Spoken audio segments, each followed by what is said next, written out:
de los medios de comunicación también se centrara en estos temas y no solamente en lo que marca la coyuntura. Me quedo con un elemento positivo, un elemento que me inquieta y un elemento que me tranquiliza de la intervención de la ponente, la asambleísta Vilma Andrade. Me inquieta, asambleísta Andrade, cuando usted plantea que en el proyecto de ley se advierte la derogatoria de la Ley Orgánica de Ordenamiento Territorial y Uso de Suelo. Se está entendiendo o se está trabajando sobre la codificación, lo cual estoy de acuerdo, pero el mensaje que se está entendiendo afuera en la ciudadanía es la derogatoria plena de la ley y hay que preocuparse. Pero al menos me tranquiliza cuando usted demanda más debate sobre el tema del control, y creo que es adecuado. Sostengo por qué es adecuado y sostengo mi posición de manera inicial. Sería inadecuado, desde mi punto de vista incluso impertinente, que deroguemos la Ley Orgánica de Uso de Suelo y Ordenamiento Territorial, porque esta es una ley que se convierte en una herramienta fundamental de la tarea de planificación de los gobiernos autónomos descentralizados. Y también creo que es impertinente la derogatoria y la eliminación de una superintendencia para que haga el control de lo que la asambleísta Andrade con justa razón demandaba como elementos de cambio de uso de suelo, por ejemplo, o la posibilidad de controlar normas técnicas constructivas, por ejemplo, o la simple disposición del uso del suelo, que claramente es una competencia de plena autonomía de los gobiernos autónomos descentralizados municipales, pero que de alguna u otra manera debería estar apoyada por una tarea de control en una instancia estatal. Sostengo esto desde dos grandes conceptos. El primer concepto es el caso de descentralización y autonomía en Estado unitario. Y el otro concepto que quiero trabajar de manera general es el de las facultades estatales, particularmente planificación, rectoría, regulación y control.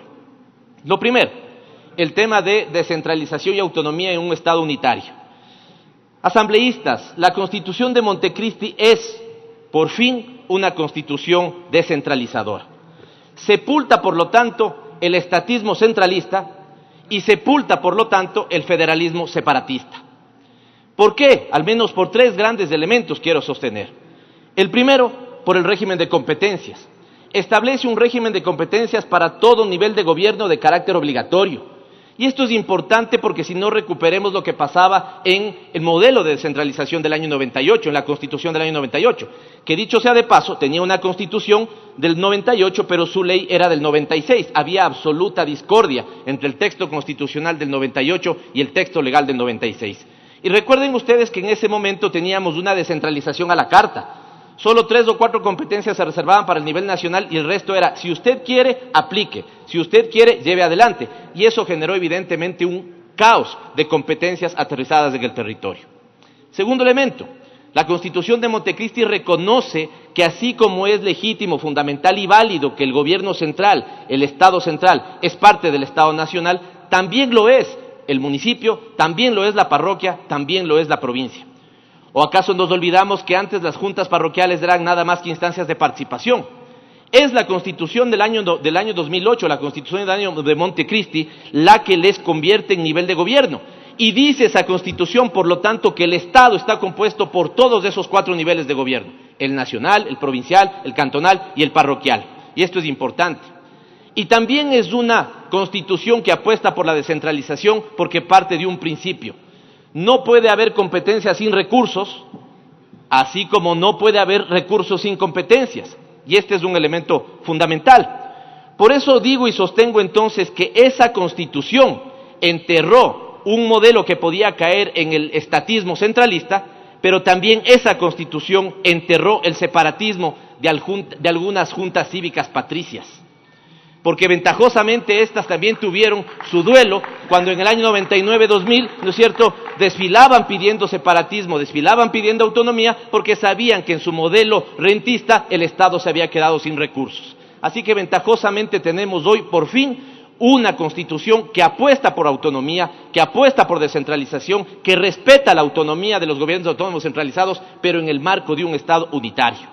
Primer gran concepto. Segundo gran concepto, facultades estatales. Y al menos hay 4 que son importantes: planificación, rectoría, regulación, control. ¿Qué había pasado y por qué nosotros somos opositores a un modelo neoliberal? ¿Por qué ese modelo parte del supuesto que el Estado no debe planificar? Lo que pasa ahora. ¿Por qué somos críticos a ese modelo, porque parte del supuesto que no se debe regular, como pasó con la ley del 94 de instituciones generales, Ley General de Instituciones del Sistema Financiero, que provocó el desastre del año 99. ¿Qué pasaba entonces también antes con la rectoría del nivel ministerial? Recordemos, asambleístas, o acaso nos olvidamos que antes tenía más peso una unidad ejecutora financiada por el Banco Mundial dentro de un ministerio que la rectoría de ese ministerio. Alguien contaba alguna vez que en un foro sobre educación de distintos países, quien intervino por el Ecuador era el representante de la UNESCO y no el ministro de Educación que se encontraba ahí presente. Por lo tanto, se recuperó rectoría en ese sentido. Y aquí entonces les llevo a pensar que cuando hablamos de ordenamiento territorial y el uso del suelo, es claro que la planificación está en los GATS. Es claro que la rectoría está en los GATS. Es claro que la regulación debe estar en los GATS. Pero tenemos un problema con el control que debemos trabajarlo y procesarlo. Por lo tanto, al asambleísta ponente le llevo a pensar en estos 3 ejemplos. Pensemos en una materia como educación. ¿Cómo se da el control y la regulación en el tema de educación? Además, partiendo de otro elemento conceptual. Desde la Constitución de Montecristi, compañeros asambleístas, colegas asambleístas, la regulación está cercana de la rectoría de política. Porque si yo quiero, por ejemplo, poner una prueba como la prueba ser bachiller, yo debo de alguna u otra manera a esa disposición de política pública acompañarle de la regulación para que esa prueba se pueda dar de manera adecuada. Y después debería controlar que esa prueba se dé de manera adecuada.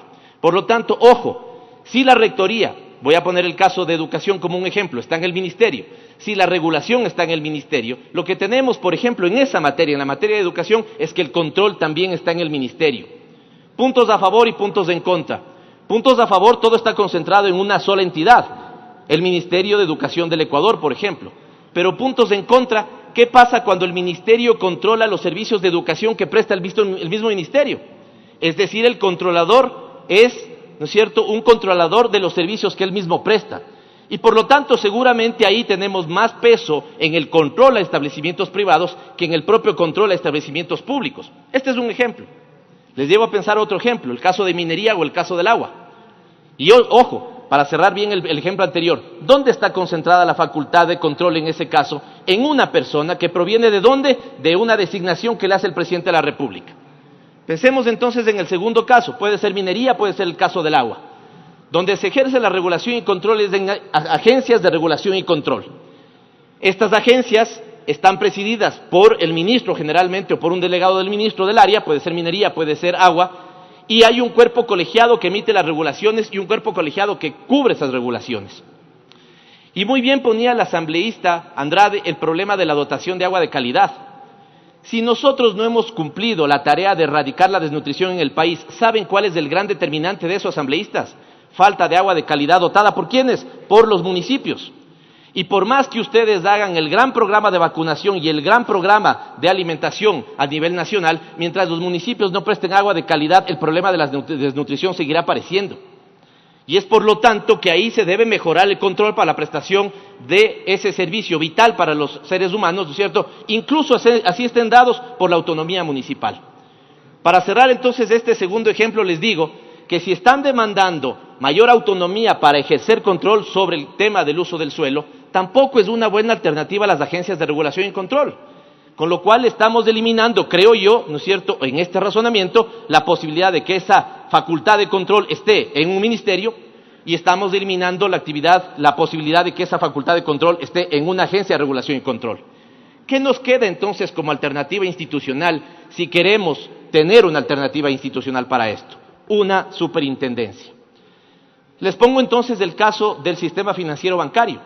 Un minuto, asambleísta. Gracias, presidente. Solamente creo que le voy a pedir robar un minuto más para poder completar este razonamiento. ¿Dónde está la rectoría del tema sobre el caso financiero bancario?